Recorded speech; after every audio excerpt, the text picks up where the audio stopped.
Bonjour et bienvenue à votre émission Lumière du monde. Aujourd'hui à l'émission, nous soulignons la Journée mondiale des pauvres.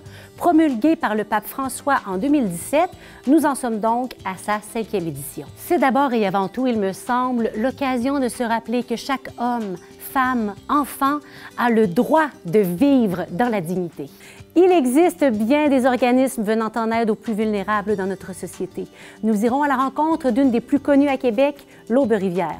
Par la suite, nous irons découvrir un organisme un peu moins connu, mais tout aussi important, SAPSA. Son premier passage parmi nous a été fort apprécié. Alors vous serez heureuse de retrouver M. Louis-André Richard pour sa chronique où la philosophie s'entremêle à l'Évangile. Mais avant tout, nous avons la chance d'accueillir notre premier pasteur, le cardinal Lacroix. Bonne émission!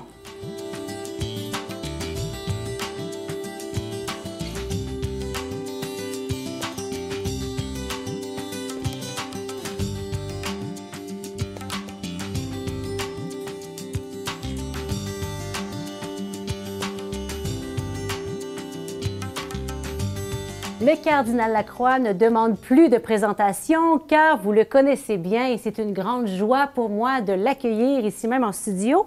Et d'ailleurs, il était très heureux de répondre à notre invitation car il a un grand souci des personnes vulnérables dans notre société, des plus pauvres. Ça lui tient à cœur.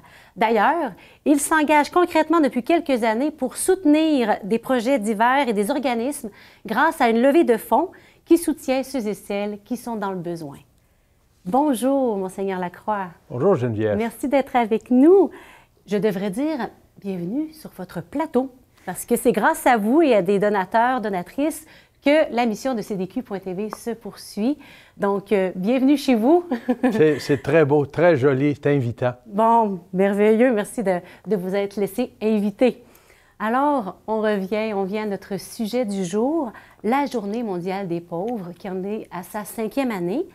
C'est étonnant qu'une journée mondiale des pauvres soit si récente dans notre histoire, parce que des pauvres, il y en a eu de tout temps.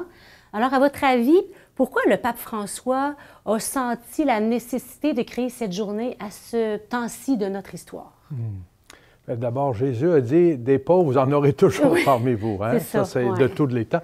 Et je pense qu'au cours de ces 2000 ans d'histoire de notre Église, les chrétiens, les chrétiennes ont toujours eu cette sensibilité pour les personnes plus souffrantes dans le besoin, les pauvres. Mais je pense que le pape François voit qu'à l'époque que nous vivons, avec tant de défis et de souffrances dans le monde, c'est pas le temps de se renfermer sur nous-mêmes et de penser qu'à nous. Il nous invite à ouvrir encore plus grand les yeux, le regard et de regarder autour de nous les immenses besoins qu'il y a.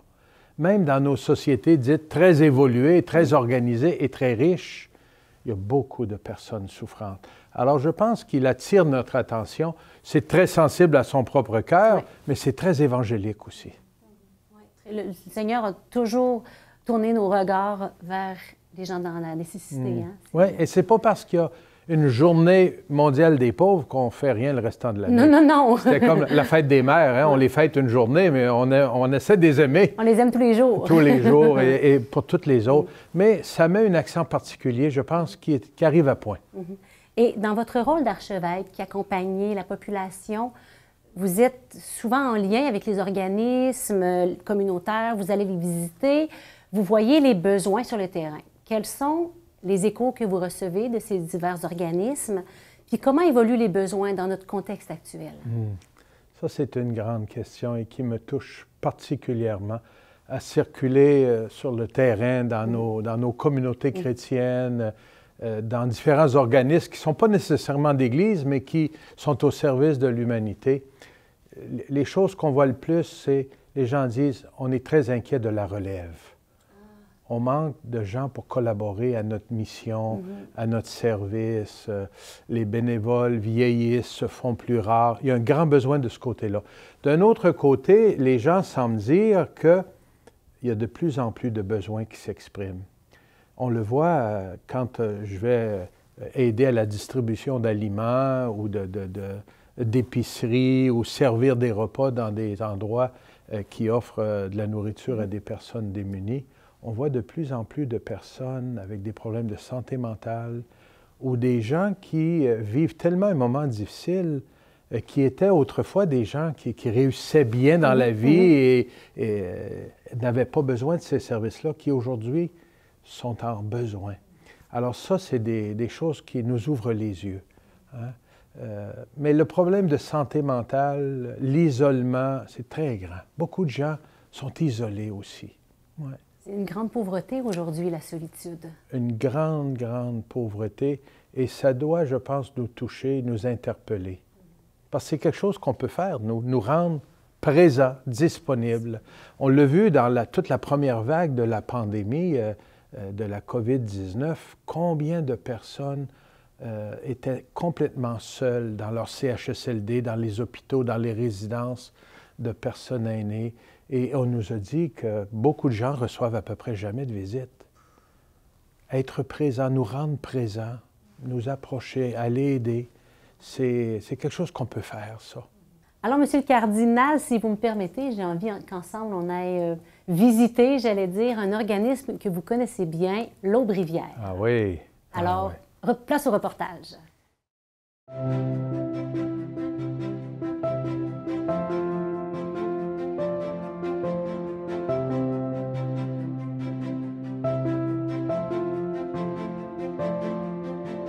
Alors bonjour, je suis Éric Boulay, directeur général à l'Aube-Rivière. On est présentement d'ailleurs dans la cafétéria de l'Aube-Rivière. L'Aube-Rivière, la nouvelle version, la nouvelle immeuble qui a été construit récemment et on a déménagé le 8 mai de cette année, soit 2021. Malheureusement, ou heureusement parce qu'ils sont bien accueillis ici à l'Aube-Rivière, mais il y a encore beaucoup de gens qui ont besoin de nos services. Seulement l'an passé, on a servi 145 000 repas. C'est entre 300 et 500 personnes par jour qui fréquentent l'Aube-Rivière. Les gens arrivent sans un sou. Alors la pauvreté, bien qu'on soit dans une ville assez prospère, dans un pays assez riche, la pauvreté est très présente. Alors, je suis natif de Saint-Marc-des-Carrières, dans le comté de Port-Neuf. En fait, moi, je suis tireur de joint, là, plâtrier, là, de métier, carte de compétences et peintre aussi. J'ai eu un parcours assez houleux. Donc, c'est blanc, c'est noir, on y va à fond ou on tombe les deux voies à terre. C'est malheureusement ce qui m'est arrivé. J'ai vécu ici à Saint-Roch, là, ça fait maintenant 3 ans. Et du jour au lendemain, je suis devenu itinérant.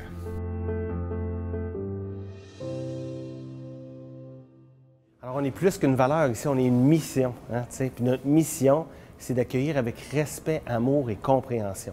Ça fait partie de l'inscription de notre ADN, ça. Alors, ça dépasse même les valeurs. Alors, en fait, c'est d'accueillir peu importe qui frappe à notre porte, sans jugement, avec compassion, avec empathie, et essayer de l'accompagner là-dedans. Si la personne n'est pas prête, au moins elle est en sécurité. Et là, on essaie de créer un lien de confiance. Et là, quand le lien de confiance est créé, on a d'autres outils dans l'immeuble, d'autres services qui sont plus de l'ordre du rétablissement et de l'insertion sociale. Et voilà, c'est ce qui guide notre travail à l'Aube-Rivière.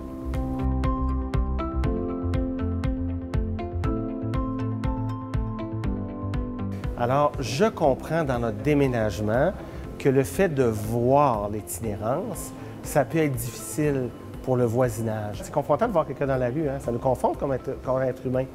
C'est dérangeant parfois. Quelqu'un qui a des problèmes de santé mentale, par exemple, ou malheureusement, les drogues de rue sont très difficiles.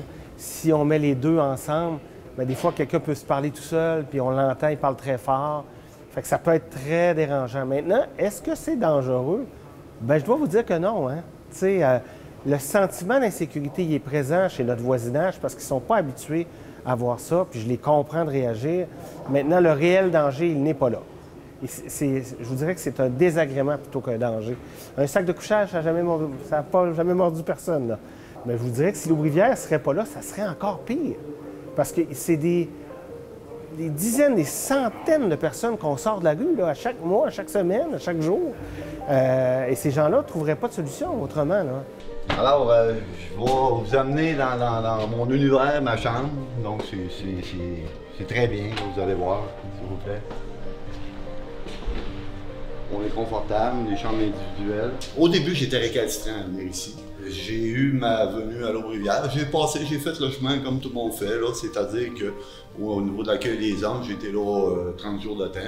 C'est un peu l'occasion que les gens ont pour venir coucher ici dans la nouvelle bâtisse de l'Aubrivière. Ben, moi, ça me permet de prendre un temps d'arrêt pour moi, vraiment, au lieu de me louer un logement immédiatement. Puis bon, comme je ne peux pas travailler, donc je suis très... Mes revenus sont vraiment limités vraiment au gouvernement du Québec. On a mis sur pied un projet récemment, les brigades de rue. Ce sont des usagers qui se promènent avec balais, dossards et qui, eux, sont loin du marché du travail, mais peuvent faire 1 heure ou 2 bénévolement. Eux, ils retrouvent l'estime, sont contents, servent de modèle aux autres. Le quartier est plus propre. C'est avec des outils comme ça, moi, je pense qu'on va arriver à vivre ensemble, à cohabiter de façon harmonieuse. On dit souvent, ces gens-là, en parlant de l'itinérance, hein, ces gens-là, c'est nous, parce que personne n'est à l'abri d'être ici. Moi, j'ai vu des gens qui, tantôt, aidaient, tantôt étaient chefs d'entreprise, après étaient à l'Aubrivière, hein, puis après aidaient encore, tu sais. Alors, je pense que l'itinérance, c'est un phénomène sociétal très présent dans nos sociétés occidentales, malheureusement. C'est pas propre à Québec. J'aimerais bien dire que ça m'a été bénéfique, et non seulement bénéfique, je pense que je crois fermement que je vais reprendre mon envol et puis contribuer, comme j'ai fait là, très longtemps, à la société, puis devenir un citoyen, peut-être pas modèle, là, je n'irai pas jusque-là, par contre, mais quand même honnête, puis qui veut redonner aussi, je remercie tous les gens qui travaillent de près et de loin avec l'Aubrivière. Il y a beaucoup de gens qui sont impliqués ici. Les gens ne se rendent pas compte nécessairement à quel point que c'est pas juste une place pour loger les sans-abri, c'est beaucoup plus que ça. C'est beaucoup plus que ça. Il y a des gens, les CIE sont pas affiliés, mais ils sont interconnectés, tous les organismes. Comme moi, j'ai une autre personne qui m'aide beaucoup pour Marc-Antoine, qui est d'un autre organisme, et lui, c'est plus, on est ensemble, on parle, comment ça va, ça monte. Puis, mon Dieu, que si j'aurais pas vu ces gens-là, puis des gens qui m'ont accueilli ici, qui ont vu mon état de santé au niveau physique, j'aurais été probablement encore sur le bord de la rivière Saint-Charles. Je pense que pour une ville comme Québec, d'avoir un grand refuge comme l'Aubrivière, c'est une sécurité globale, c'est un filet social pour tout le monde, et pour la ville, et pour les paliers de gouvernement, et pour tout le monde, je vous dirais, personne n'est à l'abri. Alors c'est un plus d'avoir un outil comme ça.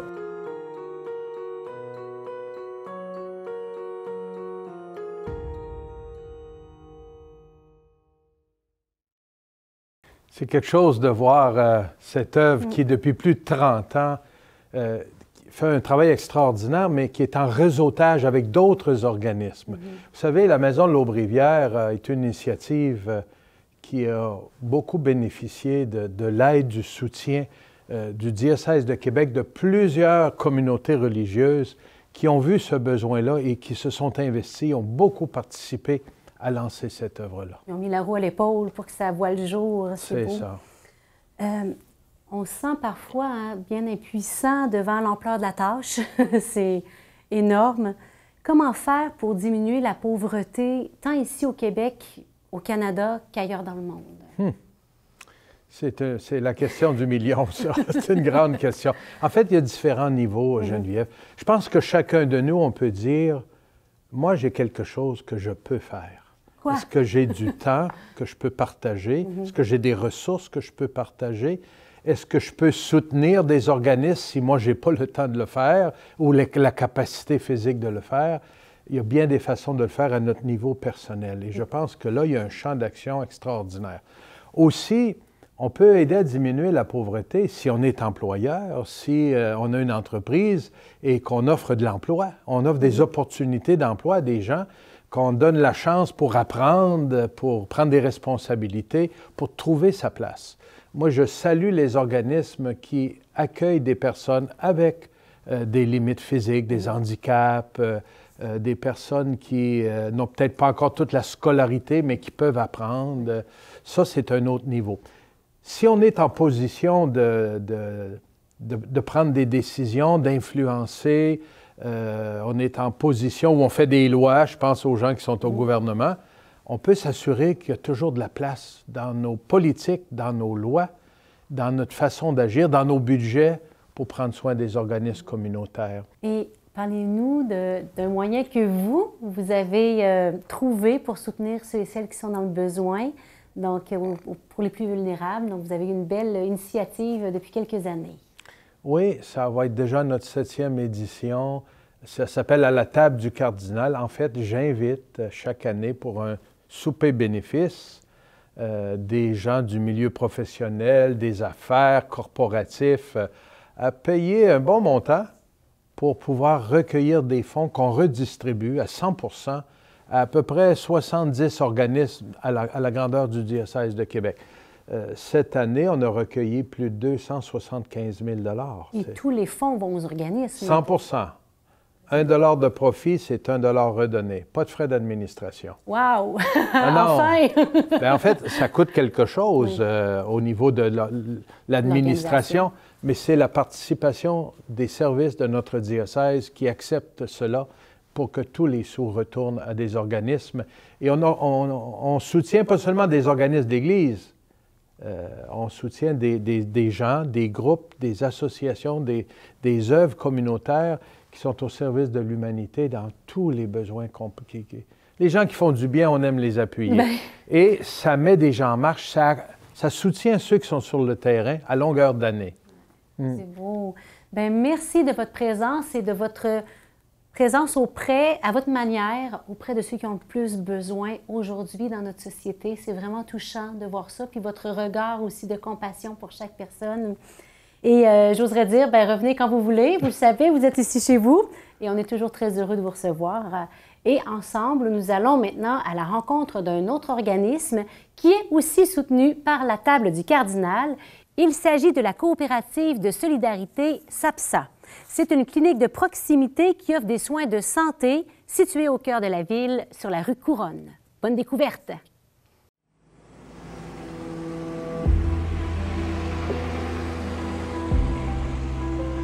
Alors, on est à la coopérative de solidarité SAPSA. J'ai aucune idée ce que ça veut dire.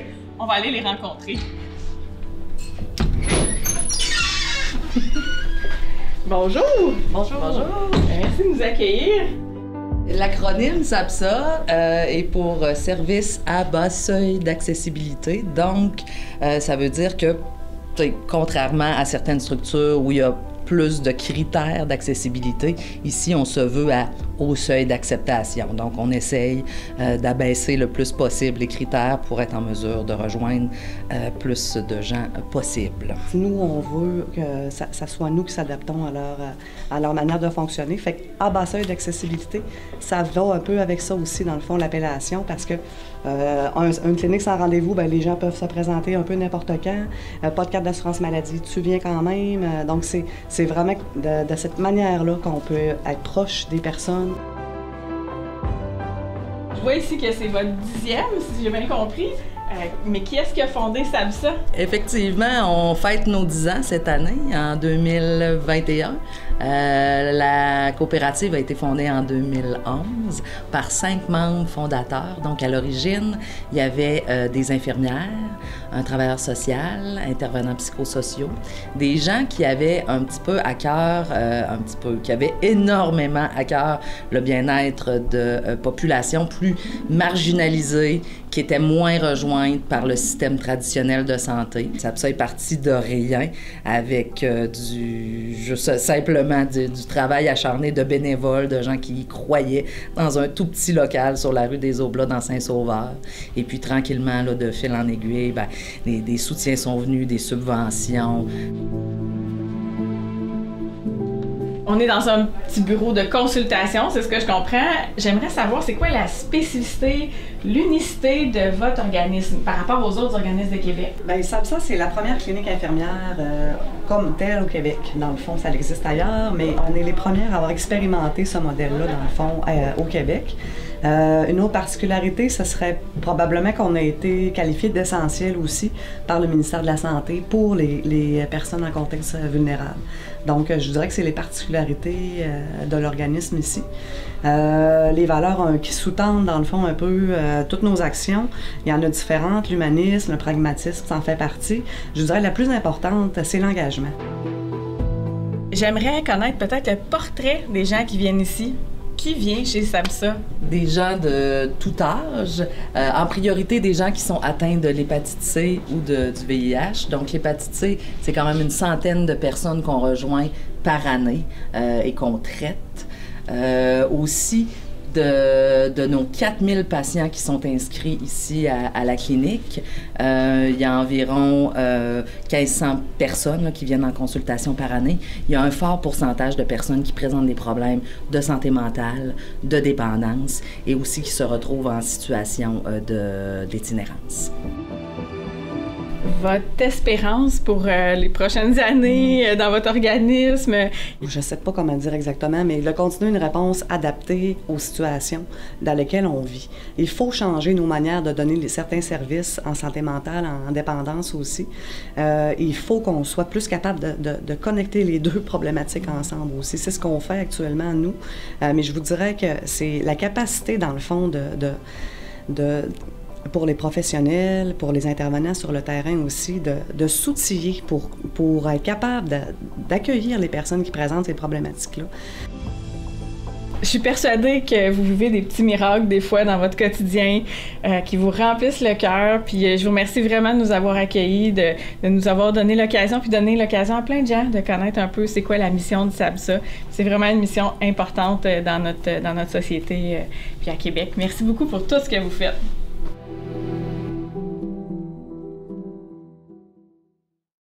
Sa première chronique a été fort appréciée. Une dame nous écrivait même « Un invité plus qu'intéressant et à réinviter sans réserve. Un propos d'actualité. Merci pour ses commentaires réalistes et aussi positifs, empreints d'espérance. » C'est donc avec grand plaisir que nous avons suivi le conseil de cette dame et que nous accueillons pour sa deuxième chronique M. Louis-André Richard.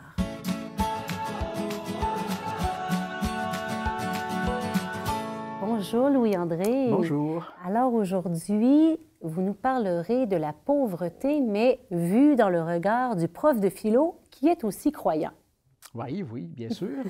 Comme je suis prof de philo et que c'est un peu à ce titre que je réfléchis à différents phénomènes qui touchent la vie chrétienne, le rapport à la pauvreté m'apparaît comme étant très fondamental et très crucial pour bien comprendre ce qui fait l'essence de la posture chrétienne. En qualité de prof de philo, j'ai le réflexe de remonter à des origines qui sont antérieures au christianisme et quand j'ai réfléchi à cette question de la pauvreté, j'ai tout de suite pensé au philosophe grec Socrate. Qui suggérait à tous ceux qu'il rencontrait de se connaître eux-mêmes. Alors, il faut contextualiser que dans la culture grecque, à Athènes, les gens avaient une grande dévotion à Apollon et on se rendait en pèlerinage à Delphes, où il y avait un temple dédié au dieu Apollon. Et ce qui était étonnant, c'est que les gens allaient là pour consulter l'oracle, une prêtresse qui avait comme mandat, comme mission de répondre aux demandes des pèlerins. Mais quand on pénétrait dans le temple, sur le fronton de la porte, hein, au sommet de la porte, c'était écrit « Knoti seoton ». C'est du grec « Connais-toi toi-même ». On l'entend souvent, ça. On l'entend souvent, c'est de là que ça vient. Et moi, j'ai toujours trouvé ça un peu curieux que celui ou celle qui veut aller demander une interprétation de ce qui lui arrive au Dieu a comme un avis avant d'entrer, c'est à l'intérieur que ça se passe. Alors, mais Socrate a repris cette maxime et il l'a repris très fréquemment. C'est devenu un peu une partie de sa marque de commerce de philosophe. Connais-toi toi-même. Qu'est-ce que ça veut dire, ça, pour la philosophie grecque? Qu'est-ce que ça veut dire pour Platon? Essentiellement, le problème de l'être humain pour Platon, c'est un problème d'ignorance. Une ignorance qui s'ignore. Je ne veux pas entrer dans les détails, hein, on ne peut pas se permettre ça aujourd'hui, mais la pauvreté humaine chez Platon s'exprime par le fait que face à toutes les réalités qui relèvent de l'éthique et du politique, les gens ont déjà des idées préconçues qu'ils ne remettront jamais en question. Et ils ne deviendront jamais vraiment profondément humains tant qu'ils n'auront pas l'occasion de constater leur ignorance pour aller ailleurs.